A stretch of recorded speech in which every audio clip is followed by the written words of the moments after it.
ago that to this point there's been no finger pointing. But that's changing. Russian President Vladimir Putin just spoke out, and he said the disaster would not have happened if Kiev had not renewed military operations against rebels in East Ukraine. Let's bring in Andrij Dobriansky. He is the executive board member with the Ukrainian Congress Committee for America. Andrij, I appreciate your patience. Thanks for being with us. Thank you. We've got a real escalation now, don't we? Well, it's been escalating for a while. This takes it to a new level, wouldn't you say? Well, this comes off of the ceasefire that President Putin was referring to. There was a ceasefire of 7 days at the end of June. International leaders, including President Obama, reached out to the Ukrainian president and said, give it another shot, give it and the Ukrainian president gave it another 3 days. It was a 10-day ceasefire as opposed to the original 7-day agreed upon one. During that entire time, we saw action crossing the border, armored personnel carriers, different heavy armaments coming across the border. The Ukrainian government noticed this. And what is interesting is actually one of those early reports that was mentioned in the earlier segment about one of those Buk missile systems being captured, that happened during the ceasefire. So during the ceasefire, the Ukrainian forces stopped the anti-terrorist operation. A Buk system was captured from a Ukrainian defense post, and that was reported by Russian television. I ask you, Andrij, at this point, when we talk about a commercial airliner with close to 300 people on board being shot down, everyone dead in this conflict zone, we are a global village. Now, everyone has an interest, it seems to me, in this conflict. This just takes this to a whole new level, doesn't it? I mean, we've got sanctions, and new sanctions announced just yesterday. Mm-hmm.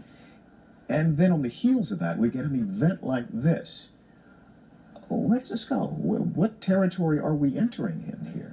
Well, we've been saying for a long time that we have a rogue state. The United Nations condemned, I think the General Assembly did 100 to several vote, so 100 nations voted to condemn the Crimean invasion. Yeah. What's been happening in Eastern Europe, Eastern Ukraine, and again, it's a very small segment. It's about a third of one state and a third of another. So it's a very, I mean, compared to all of Ukraine, compared to all of Eastern Ukraine, it's a very small segment that's having this intrusion, but it's a very large territory to defend in general. So it's very hard to stop this.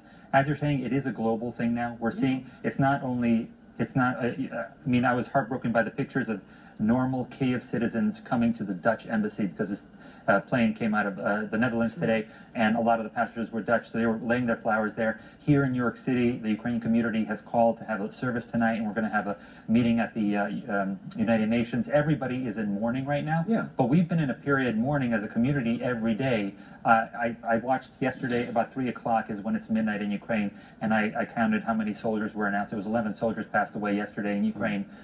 Every day there have been deaths, and the sickening thing about this is that we had an early warning just this week. We had a plane, a Ukrainian transport plane, shot down above 21,000 feet. We know that's not a rocket-propelled grenade. We know that's not the Grad system anymore.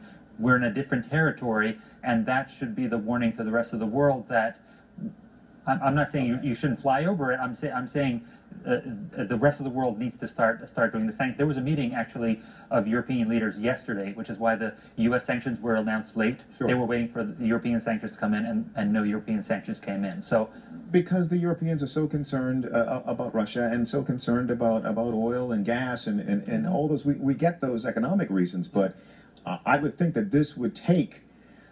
This takes matters to a whole new level, and maybe those foreign ministers get together again. I know there's some talk of a UN Security Council meeting, you know, as more evidence comes in, maybe tomorrow, maybe at some point next week. But at some point, you would think that reluctant European states would have to take a new look. And when you hear a statement like this from the Russian president saying the disaster doesn't happen if Kiev had not renewed military operations, that seems to, that's a lame attempt to deflect from his own responsibility, that nation's own responsibility in the current crisis. I look to the Ukrainian president's response, which was within the hour of this accident happening, of this terrorist act happening. He frankly declared it a terrorist act. Yes. And you need to deal with that. You need to bring the people's attention. And he opens the borders. He's saying, come in. Other nations come in and investigate. It's not just going to be Ukraine. We're not going to cover this up. But we're certainly not going to do what Russia is proposing, which is to have Russia take over the investigation. Their systems are the ones responsible. They're irregular troops.